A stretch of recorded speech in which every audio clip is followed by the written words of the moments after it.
Hey everybody, what is up? Welcome back to Funnel Trade. We're going to take our next look at Murders at Karlov Manor Collector Box pre-sales data off of TCG Player through last Friday, 1 week prior to release. So the whole pre-release period up through that point, release -7, it has sold 308 boxes at a total of $68,000 for an average price of $222 per box, which is only a couple dollars short of that small card store break-even price that we always talk about. Now, if we start adding up other recent standard expansion collector boxes onto here, what we see is that Murders at Karlov Manor is underperforming by a wide margin.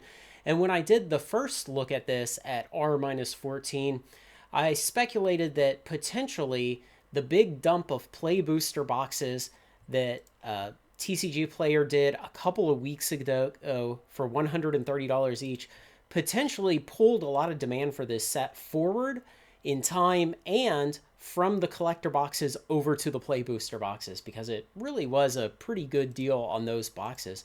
And you see, as we just continue to add more of these collector boxes on here, well, Murders at Karlov Manor is way below the others. It's somewhere around 40% of the next lowest one, which was Wilds of Eldraine.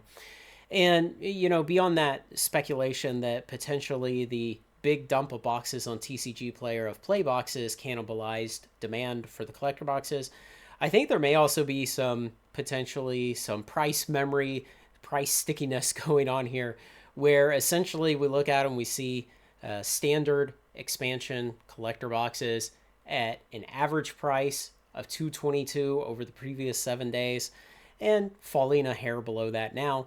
But we see that and we say, the prices will come down. It's a standard expansion, and this is WotC we're talking about. And we haven't quite digested fully and accepted the fact that print runs have been cut, that Lost Caverns of Ixalan collector boxes are doing well. Ravnica Remastered collector boxes are doing just barely okay, but neither of them has crashed. Now, if you go back a little further, Wilds of Eldraine collector boxes, yes, those are doing pretty poorly. They're down in the 170s. And so I think essentially people are kind of hesitant to pull the trigger on buying this yet.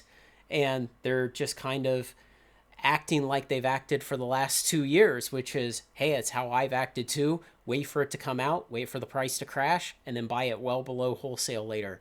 And we may be operating in a different paradigm now where even standard expansion collector boxes are seeing very, very large print run cuts, and we're going to have to adapt how we act about these things as the market continues to change out from under us. So that's kind of my leading theory this week. We'll take another look at this next Saturday after release day. Well, let's also take another look at the play booster box sales data probably on Sunday. So subscribe to make sure you don't miss those.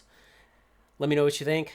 Thanks to everyone who makes this content possible, especially my very generous supporters on Patreon. Like, comment, share, and subscribe, and join me on Funnel Trade.